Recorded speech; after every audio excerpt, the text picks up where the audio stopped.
Elite is going through somewhat of a transformation, and much of this is initiated by players thanks to the tools provided by Frontier.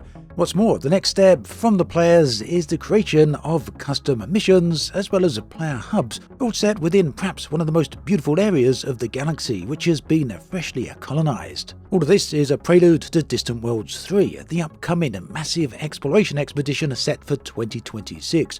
Before we get to that though, there are multiple steps. The first was the Shoulder of Orion, which we spoke about recently and has now been completed. I'll go more into that in just a moment. The current phase is the Orion Colony Initiative, and this is where the custom missions and much more is going to come in. So let's get you all caught up to speed. Distant Worlds 3 is a player-run exploration expedition.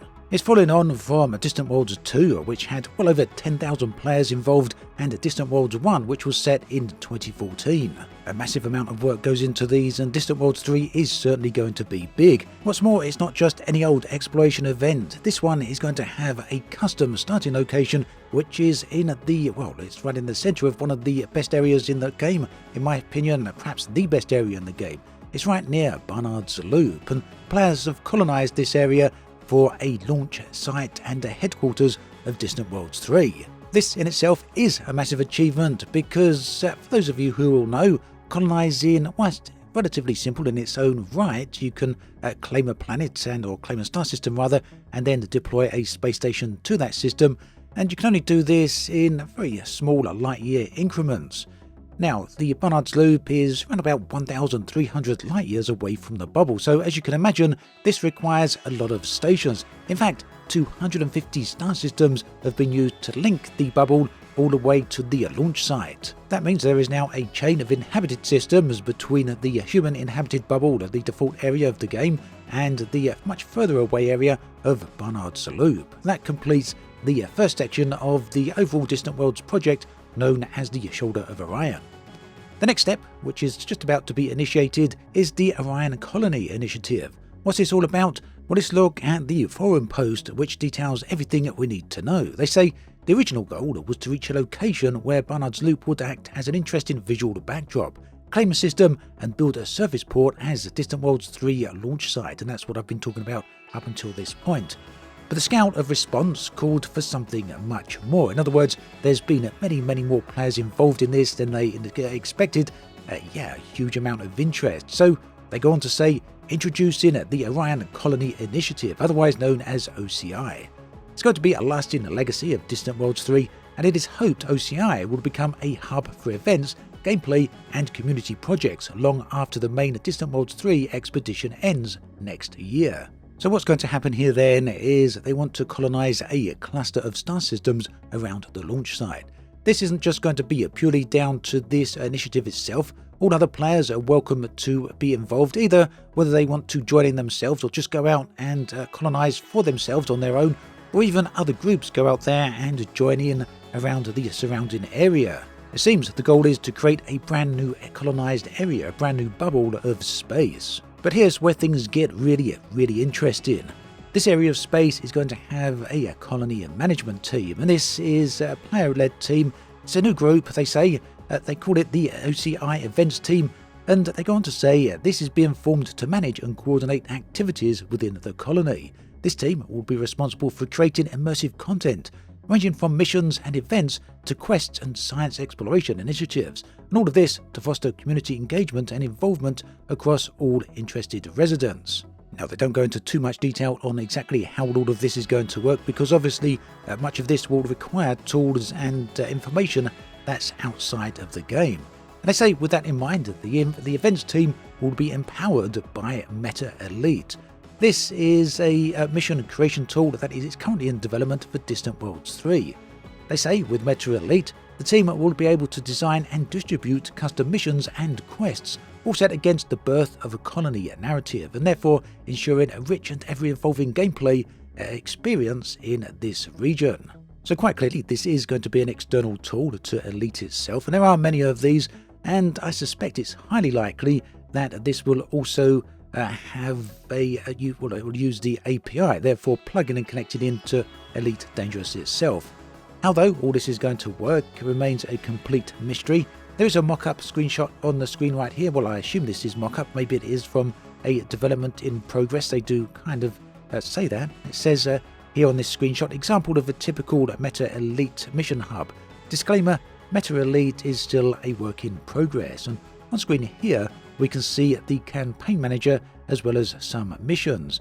It says the mission here, the status in progress, and you're also going to be rewarded some XP. Now, I guess that XP doesn't apply directly in the game, but rather to the mission hub itself, this player-created mission hub. So they finally say here that more detailed information on Meta Elite and the core role that it's going to play and the expeditionary aspects of Distant Worlds 3 will be announced later this year. So that's more details on the tool itself coming later this year, but we do have a little bit more information on the nature of the missions themselves. So there's a section here on the forum and it's called OCI Science and Discovery Missions. I'm going to read this section out. They say the OCI events team will lead science and exploration expeditions across the region. Missions generally fall into 3 categories. So we got game mechanic based, data driven surveys, and player authorized or player authored missions. So let's break each of those down a little bit. Game mechanic based, they say missions involving tangible in-game elements, example scanning 100 stratum tectonics or 50 notable interstellar phenomena. Data-driven surveys would be deeper science missions using hidden variables, for example scanning 1000 T-Tauri stars to analyse age and gas giant presence. Then we got player-authored missions. Utilising our third-party mission generator, more info on this later, we can now create a variety of exploration and discovery-focused events for commanders to embark upon. So yeah, that sounds very impressive indeed, doesn't it? I'm very much looking forward to seeing how this is actually going to work in practical terms. Now obviously for the players who want to go out this direction, out to this new colony and get invested with all of this and are willing to use these external tools, this is going to dramatically change how they interact with Elite Dangerous. As long as it actually all goes to a plan, I don't see any doubt about that. This really is a very, very ambitious project indeed. Now, in another area of the game, there's going to be this team, the organisers behind Distant Worlds 3, are quite interested in military affairs as well, and this is combat content rather. So they say back during Distant Worlds 2, and despite the event's focus on exploration and industry, we trialled a series of ship-launched fighters versus ship-launched fighter combat missions, and they proved to be popular. So it looks like they're going to revive this idea, but also take it a lot further. They say that particular initiative is going to take place on a custom private group, and there will be different groups on their different factions split between protagonists versus antagonists, and this will be a story-driven narrative with the in-game interactions. They say about this, roleplay will be encouraged, but it's not essential for participation in this story-driven campaign. So there's a lot of details on this on the forum post. I'm not going to go and read all of this out. I think if you're interested, you'll probably go and read it yourself. Suffice to say, they are creating a variety of different factions, different groups, each of which you can join. So we got Colonial Marines, for example, a group called Orion's Bane, and you can join either faction and, well, get involved in the activities that they're going to be organising. So all of this sounds very ambitious indeed, doesn't it? They got a lot of stuff planned, and yeah, I don't really know how they're keeping track of everything here. It's quite an undertaking, but you know what? It doesn't stop there. They're also going to have a focus on industry. And what this looks to be is, well, essentially creating infrastructure and assistance for the players to expand colonization efforts around this central cluster in the Orion Nebula. Well, I guess also around the whole area as well, the whole Barnard's Loop structure. Essentially, it looks like they want to create an entire self-contained economy here that will help players, assist players in this expansion effort. So there's certainly a lot of stuff going on here already and a lot of stuff planned. I've shown some of the footage on screen right here of the colonised areas. There's also a map, well, showing the whole chain of star systems all the way across from the bubble right the way to this brand new area. There's also some stats, very detailed stats actually, on the amount of effort and work that all of this has taken. Just look at all that. Now, if you're interested in this, and there is more information on this forum post, it's exceptionally detailed. I will link it in the video description below so you can go and check it out for yourself. There you'll find all the instructions you need to actually get involved, and there is also a Discord server which you'll be able to join if you want to get even more involved with things.